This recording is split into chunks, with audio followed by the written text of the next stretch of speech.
Ендеше, Мадина, дәл қазір сіз бұрылмаған жігіттер сіздің алдыңызға өнер көрсетіп, тағы бір рет бағын сынамақ. Сонымен Мадина және Мадина бұрылмаған адамдар. Қарсы алыңыздар. Сахна ортасына ауысақ.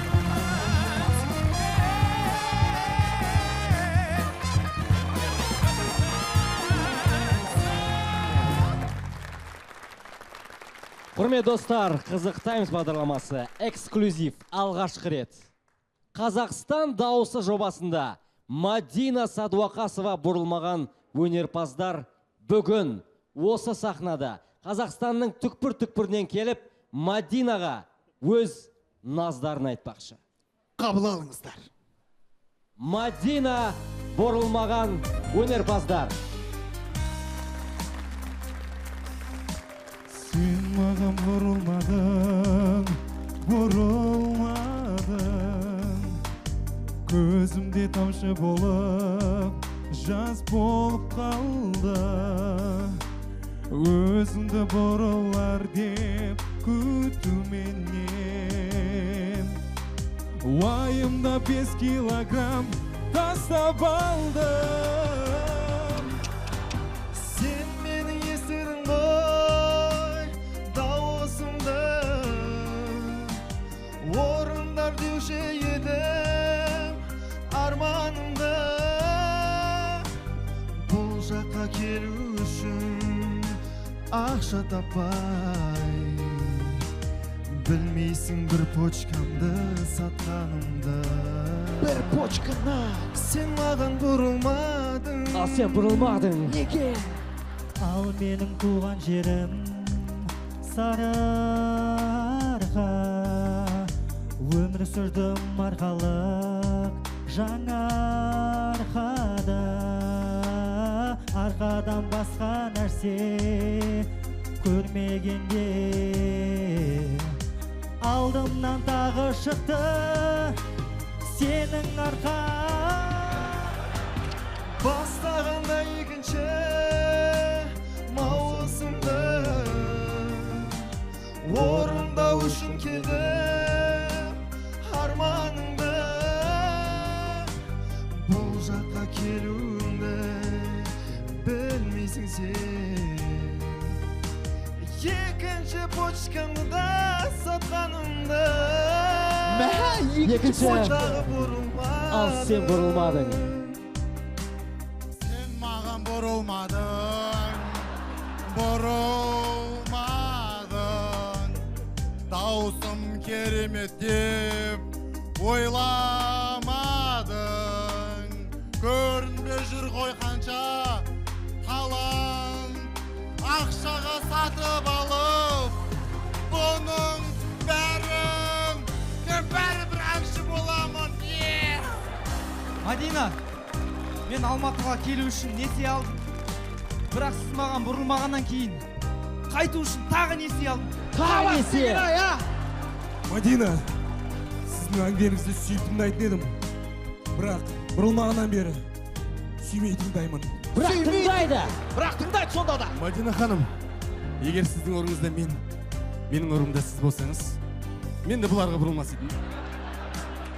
Бұрылмас еді. Мадина, мен Оралдан келдім. 3 күн зорға, плацкарт, боковой, жоғарғы боковой, туалеттің қасында. Қиналып келген ғой бала, қалай түсінбейсіз? Ал сіз бұрылмадыңыз. Мен әнші болады деп, үйдегілер сауып жүрген сиырды сатып тастады. Сиырды Сауып жүрген. Мадина, мен даусым құртылмау үшін 25 жұмыртқа іштім ғой.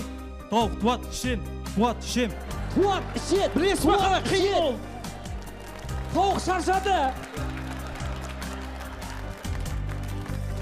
Сен бізге бұрылмадың, амал қанша. Өзің біл егер таңда солай болса. Бірақ біз ренжімейміз саған мүлдем. Болшы қызықтамызда тым болмаса. Бұрылсаңыз енді.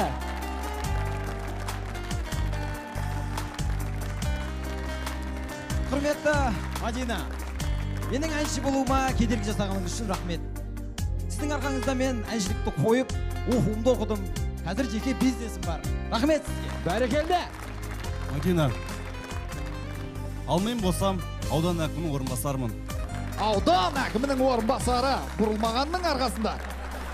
Ал мен ауылда жеке шаруашылық ашып, қазір ауылдағы миллионерлер қатарында боламын. Міне. Қазақстанда бәрі әнші болса болмайды ғой.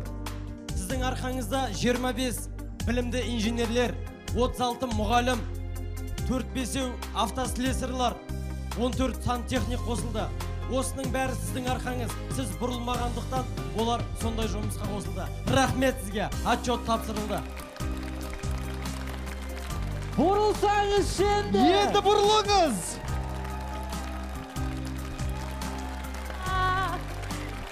Мадина, сіз түсіндіңіз бе? Бұл жігіттердің айтқысы келіп тұрғаны сізге рахмет. Сіздің арқаңызда бұлар әншілікті қойып, дұрыс жұмысқа келіп, сабағын оқып, қазір жақсы қызметте жүр. Барлығы сіздің арқаңыздың арқасы. Үнемі бұрылмай жүре беріңіз, Мадина. Сіздің бұрылмағаныңыздың арқасында Қазақстанда бәрі әнші болып кетуі мүмкін емес, достар. Жұмыс жасау керек қой, жұмыс. Көрдіңіздер ғой, Рахмет. Мадина Садуақасова ешкімге бұрылмай, Қазақстанның саяси, экономикалық жағдайын дұрыстап жатыр. Еңбекке орналасу барлығы Мадинаның арқасы. Рахмет сізге, Мадина. Ешқашан бұрылмаңыз!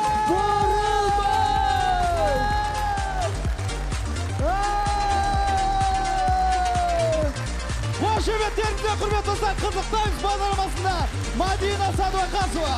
Мадина ханым, бір ауыз сөз не дейсіз бұл жігіттерге? Не деймін енді? Өте басынан әнді тыңдап жатқан кезде кәдімгідей көзіме жас келген сияқты болды. Өйткені мен бір жаңа ғана білгенім негізі жоқ, я не знаю. Қобалжып тұр Мадина. Шапалақтап қойыңыздар, құрметті достар.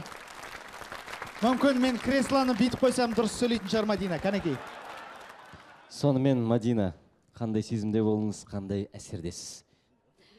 Негізі сол Қазақстан дауысы жобасында енді 3 маусым тәлімгер болдым ғой. Үнемі осылай бұрылмай қалған кезде мен кәдімгідей кетіп бара жатқан әншіге жүрегім ауыратын. Ал енді дәл қазір осы әнді естіп тыңдап, енді сіздер расында да қызықтаймыз бағдарламасы. Мені кәдімгідей жұбатқан сияқты болдыңыздар, көңіл күйімді көтеріп. Рахмет үлкен.